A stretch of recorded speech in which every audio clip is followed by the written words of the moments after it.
Okay, so we are going to kick off summer and 4th of July and celebrate a little early starting today because we've got our family member Collin coming up on tap here to make us laugh, and he's going to do some trivia for us.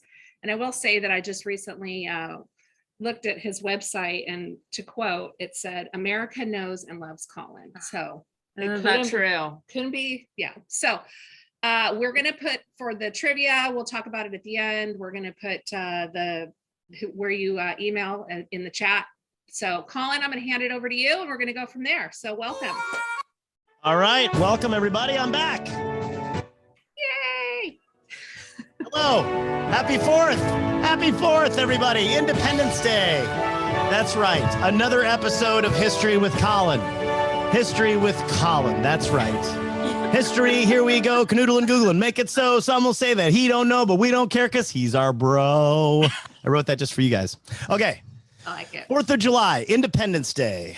You think you know a holiday, and then you research it. And this is no exception. I've learned a ton researching my founding fathers, which I don't know, man. This is a term that doesn't age as well as we thought it would. Founding fathers. It should be non-binary parental units or something at this point. I don't know. Also, forefathers is even worse, right? That was the one that I grew up in the 70s. And if you said forefathers, it probably just meant you had four fathers. There was disco. Everybody was partying. Who knows? And honestly, I did have a friend who had two fathers. One was a bodybuilder and he called him Dad Bod. And the other one was religious and he called him the Godfather. So he had Dad Bod and Godfather. That's pretty cool and unique. So times have changed. That's the point. That's the point I'm making today. And we're going to go over some themes here. Independence Day only became a federal holiday in 1941, which means that for 165 years, we were excited about our independence.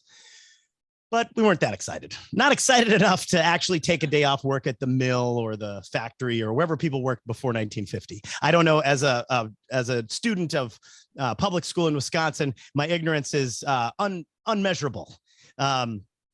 So it's actually immeasurable, but I say unmeasurable because of that. But also, I don't know what people did then. For all I know, if they weren't the town crier, that was just a factory job or a mill job. I don't know. But that's pretty ignorant because there must have been restaurants, right? There was markets, even Apple stores where you could get apples or whatever, your iLunch. This is real and this is related. The Declaration of Independence was written on a laptop. Did you know that? This is something I learned. Thomas Jefferson had a device that was a mobile desk that sat in his lap, and that's what he wrote it on. And it was called a laptop. That's literally what they referred to it as, a laptop. Meanwhile, his friend George Washington grew hemp. So he was on a laptop and his buddies growing hemp. They were inventing Seattle. Jefferson was one of my favorites. Jefferson is he was addicted to learning, just an amazing, weird guy. He reportedly collected birds. That's why my bird's here in honor of the pen of the Declaration of Independence. He enjoyed mockingbirds and he had them living in the White House with him during his administration. He had a favorite pet mockingbird that would sit on his shoulder named Dick. And I'm not making this up. That was his mockingbird.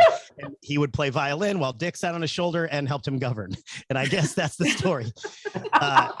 He was an inventor. I'm not making this up. He invented the plow that would plow up hills, that we could navigate hills.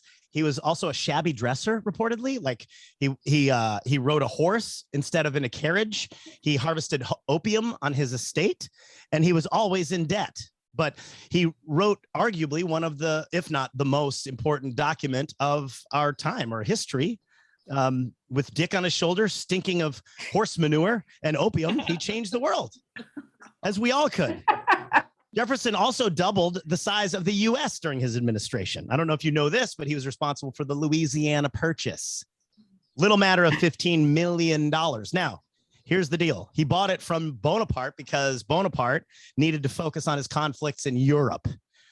Oh, and Bonaparte's brother-in-law got his butt whooped by the Haitians. 25,000 troops showed up in Haiti to crush that little slave revolt before they showed up in the Mississippi Basin and hemmed in the U.S. and took the western part of the U.S. That was the plan.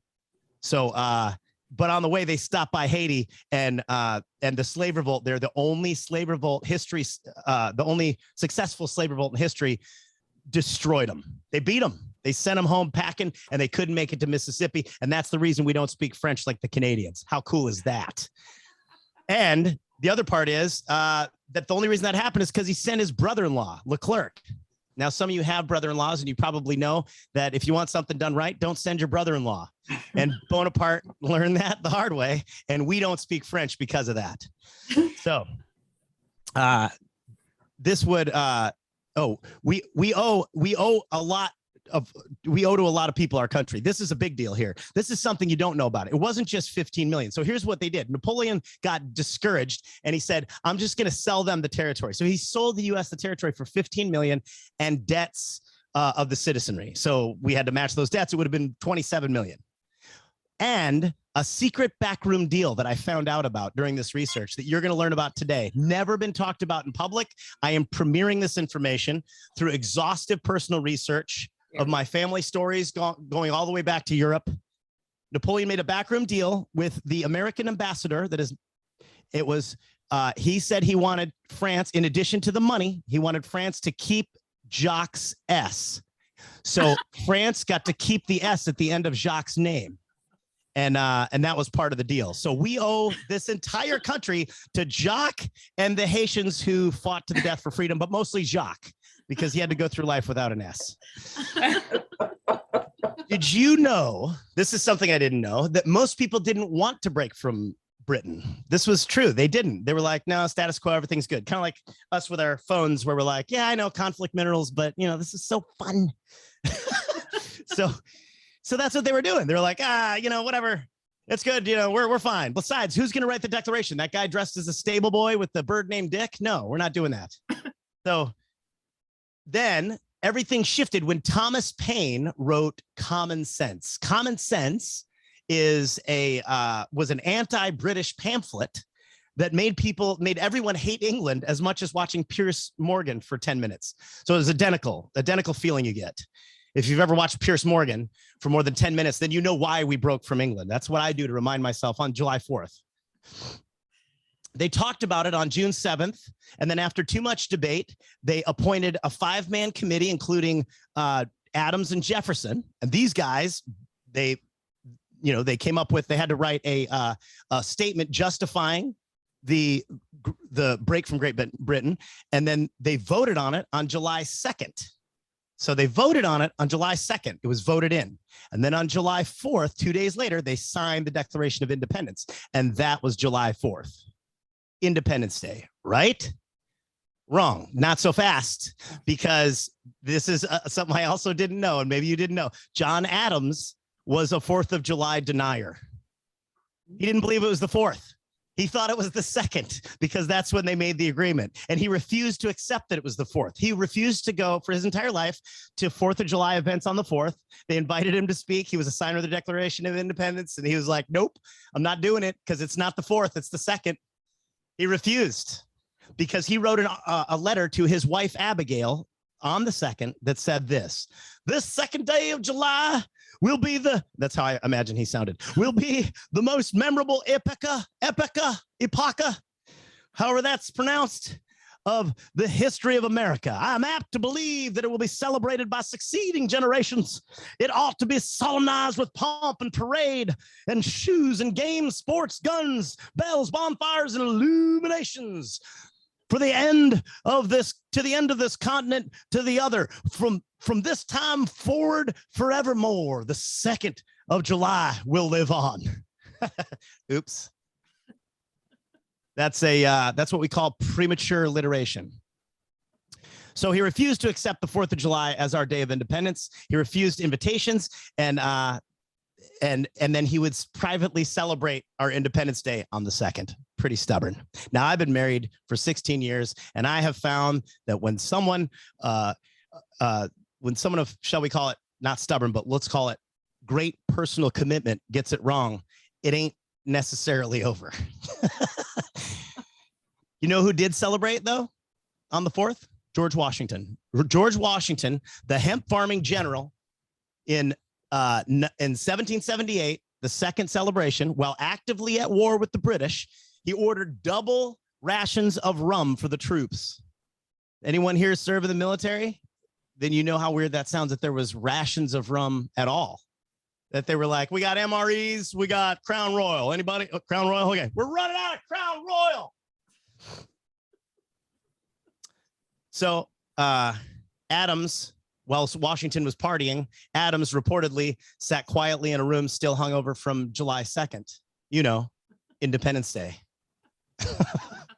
Interestingly, I think most know that Jefferson and Adams were lifelong buddies, but they were frenemies. They had conflict.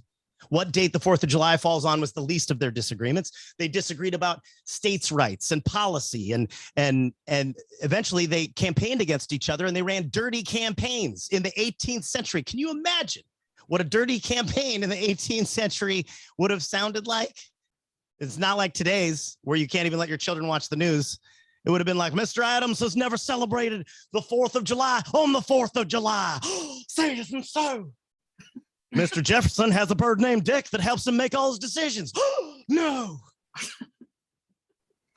Our current flag also. This is finally what I'm most intrigued by, that our current flag was a fluke. I don't know if you know this. 50 stars on our current flag.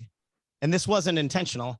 They had a little contest, but the way it came about was a history teacher in Ohio in 1958 had an assignment, and this kid Robert Heft, who liked getting good grades, was he decided that he was gonna he had read about Betsy Ross, and like all teenage boys, because I have one, my son likes to use any excuse to damage my property. So that's what he did. He grabbed his father and mother's most prized possession, the flag they had gotten for their marriage that had 48 stars on it. And under the cover of night, he chopped it into little pieces and redesigned it into 50 stars and destroyed their flag. And then went to school. He had sewed it together in some way that only somebody, a 17-year-old boy that had never sewn before, would do it, plopped it on the desk, and then was promptly called up to his teacher's desk, because she said, "What is this on my desk?" And he said, "It's the flag." And she said, "You don't know how many states there are." She berated him for not knowing how many states there were, and then gave him a B- for being unoriginal. That's what happened. And then he complained because his friend, Crappy Eddie, everybody's got a Crappy Eddie friend, I guess glued leaves to a piece of paper and got an A. And so he said, "Well, I got a B-, you got an A." So the teacher said this, probably the teacher was hungover or something, or not really paying attention, and did something really mean to this kid. If you put it in perspective, he said, "Well, why don't you send it to Washington? And if they adopt it as a flag, then you'll get an A." And that's what he did. He sent 21 letters. He called multiple times to the White House. Now his parents, who had their flag destroyed, are getting phone bills for hundreds of dollars to a number in Washington, D.C., and they don't know why. And they asked him, and they said, "What is this?" And he says, "The White House." So what would you think if your teenage son said that? So they probably grounded him. And then President Eisenhower called his house, said, "I'm looking for Bobby Heft." This isn't made up. And he said, "You call me Bobby?" And they invited him to DC, and they adopted his flag, at which point his parents forgave him the debt of hundreds of dollars of phone bills, and his teacher gave him an A, which is quite a story of of tenaciousness, I think. But moreover, it tells us what we need to know. Leave well enough alone. Sometimes things are just what they're supposed to be, because here's what he did. Do you think it was enough that he got an A? Do you think it was enough that he was forgiven by his parents? No, not for the kid that stalked a president. Not that guy. That guy, it's never enough for that guy. So he continued making flags and adding stars until he got to 60. And obviously none of them have been adopted. So at the brink of financial ruin, he stopped making flags in his young adulthood and decided to move on. So sometimes enough is enough. I think that's what we've learned. If it's July 4th, it's July 4th, John Adams, let it go. So that's the crux of my research. And then I have a whole bunch of, I have a whole bunch of trivia here for you too. So thank you very much for joining me. I've been Collin Moulton. You guys got to unmute and hang out with me. I know everybody's muted, which sort of sucks on this end. Hang out with me a little bit because we're going to do trivia now. How many questions do you have, Collin? I have a few. Okay. I don't know. They sent me, let me see. I have 10, 12, 15, 17, 15. 15. Okay. So we'll decide at the end who gets a prize. Okay, yeah. Okay. Will we? I hope so. Okay, so say who gets it. Say you guys gotta communicate with me on this. I need a little bit more communication on this part of it. You gotta open up and take off your mutes so we can get together on this one. Here we go. Number 1. Where was the first celebration of Independence Day held? Hint: it was not Florida. It was not Florida like every other drunken hot dog eating celebration. Are we supposed to yell these out or write them down? No, you write them down and then you report them. But we can communicate. I might ask at the end of a few seconds or 10 seconds after each question. I might say, does anybody want to give the answer? But you just got to go on the honor system. Honor system, yeah. We're trusting everyone out there. I think I got them all right already. You got them all right? Well, Jenny. Okay, so number 1, so that you know, is Philadelphia. Thank God it worked out too, because Philly fans, if they didn't work out, they would have been flipping horses and burning wagons. Number 2, every Independence Day, how many times does the Liberty Bell ring? This is an interesting question because in my research, I learned some things. 50? It is not 50. Oh. Come on. I'm going to let this one out of the bag. Here we go. If you got it, you got it. It's none. It used to be 13. Oh, used to be. It cracked in 1915, and we are still in the process of allocating funds to repair. Jock and AJ have asked me if anybody wants that deployment. That was a trick question. Okay. That was a trick question. Number 3, the 4th of July commemorates which document? A, Common Sense, the pamphlet trashing Piers Morgan. B, Declaration of Independence. C, nothing. If you ask John Adams, he would say it commemorates a bird-loving debtor's inability to keep a proper calendar. C. It is B, Declaration of Independence. Who's the genius? All right, 4. Which American president was born on the 4th of July? This is a pretty easy. I think everybody kind of knows this one, right? I'll give you a hint. He has the coolest name of all the presidents. George Washington. No! You are incorrect. Barack Obama. That is a pretty cool name. He has the coolest nickname. It's not Barack Obama. Silent Cal. No. Oh, wow. We got a lot of guesses. See, all right. If you wrote them down, you wrote them down. Be honest. Wait, Calvin Coolidge. Born on the 4th of July. Calvin Coolidge. His high school nickname was Cal Cool. Oh. Made that up, but it probably was. Cool. All right. Number 5. Which president of the United States was the first host of a 4th of July celebration at the White House? Hint: it was not our second one because that's John Adams, and he didn't believe in the 4th of July. I find that so funny that he refused to honor the 4th of July. Crazy. Who do you think it was? Roosevelt. No. Washington. Jefferson. It was Jefferson. Number 3, most likely to rub it. Most likely he did that to rub it in Adams' face. Jefferson was painfully shy too, so it was the worst party ever. Reportedly, he made a 2-hour speech while staring at his shoes and mumbling to his bird. But they tripled rum rations to make it fun and released 700 mockingbirds. Number 6, what was the total number of people who signed the Declaration of Independence on the 4th of July? 7. 7 is incorrect. 2. 7's a guess. 2 is correct. Who said that, Alan? Patterson. Oh, buddy. Okay. This is why. Only 2 signed it on the 4th of July. Eventually, Thompson. Eventually, it was 56 over the next month. Little known fact, the original name of the document was the Procrastination of Independence. Number 7. Every July 4th, what food is most commonly consumed? Hot dogs. Hot dogs. During the Adams administration, they dined on mockingbird. Oh. Ew. Easy, Dick. Okay. Then Jefferson changed it when he was elected third president to hot dogs, which could also be mockingbird. Oh, You don't know. I don't know. I've never checked the ingredients of a hot dog, but it could be mockingbird. Number 8. Where is the Liberty Bell currently located?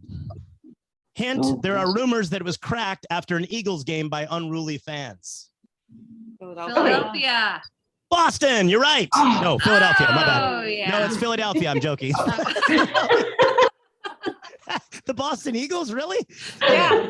Number 9. minutes. Every July 4th, how many hot dogs are consumed? By the way, this is not per person. That one tripped me up. I was going with 14. 1.5 million. Close. You've got the numbers right, but the wrong decimal point. Billion. 5.4? No. 15 million? Oh no, you're wrong again. 45? 51 Billion, million. just think of Billion. this. There's a billion. 51 million. It's a 1 and a 5 and a 0, and it's in the millions. Oh, 150 gross. Yeah, that's pretty gross. 150 million hot dogs. And the Nathan's famous hot dog eating contest, which is a national thing now and has been for 100 years. That was started by 4 immigrants. They started that to show who was more patriotic. They were competing by eating hot dogs. Some people just learn the language or they go through naturalization. These guys were like, we could just eat hot dogs and see if we can get a green card. And maybe one of them did. Number 10, on the Declaration of Independence, who had the largest signature? John Adams. John Adams is incorrect. John Hancock. John Hancock. It is the old John Hancock. Yes. Let me tell you Flamboyant something else. signature for an insurance salesman. He was a lawyer, wasn't he? Insurance salesman, everybody knows that. Oh, he Yeah. was? Oh, okay. Everybody knows that. Insurance. Everybody knows that. Well, let me tell you, for an insurance salesman, he was straight gangster because this is the quote. He said, there, now His Majesty can read my name without glasses and double the reward on my head. That was the quote. Wow. Oh. Immediately followed by these quotes. Hey, man, there's no more room left. And, what the hell, John? And Thomas, can you run downstairs to your laptop and whip one of these up? All right. Which 2 presidents of the United States died on the 4th of July, same year? Jefferson and Adams. Everybody Yeah. knows this. That's right. Jefferson and Adams. The quote what was Adams' last words? Do you know? I died before Jefferson. No. He said Jefferson survives. Close. You know why he said that, though? We can assume because he knew Jefferson would not miss the last celebration of Independence Day on the 4th, proving that my wife knew I was right all along. Or I mean, Adams knew it was the 4th of July all along. But he was wrong. But Jefferson died before him. Jefferson died before him on the 4th. Yes, he was wrong. He did not survive, but he did survive through to the 4th, which is Independence Day, legally speaking. And John Adams denied it, but then admitted it with his last breath. So I'm still waiting for my wife to admit she's wrong. So anyway, number 12, why was the Boston Tea Party's tea shipment ruined? Hint, it was not because Whole Foods had a sale on matcha. So check that idea. They threw it in the ocean. It's not because tea sucked and it's not coffee. It was actually, there's a very specific reason they threw it into the sea. Why? Taxes. Protests against the British and their taxes. In what year were fireworks first used to celebrate the 4th of July? 1942. 1942 is incorrect. The Declaration of Independence happened on the 1776, and then they first did it with the fireworks on 1777. Side question, what year had the first firework injury? 1977. No, 1978, when they doubled the rum rations. Don't you remember? During World War II, where did the Declaration of Independence get stored? During World War II, when America was very concerned that the Nazis had interest in a document that preserved people's freedom, they stored it somewhere safe. And then after a while, they realized, of course, Nazis didn't care about that document. So they brought it back out and they stored it at Nicolas Cage's house. With Dick the Mockingbird. With Dick the Mockingbird, yep. They're Yeah, both at Fort Nicolas Knox. Cage's house. Fort Knox. Fort Knox it is. That was Fort Knox. And finally, number 15. And by the way, before I do this, I want to say thank you to you guys for listening to my history lesson. I hope you've learned a lot. I did doing it. I love doing these, and you guys are the best. I love you, SMA. Number 15. What is the name of the national anthem of the United States of America? A, Sweet Caroline. B, Don't Stop Believin'. C, Star Spangled Banner.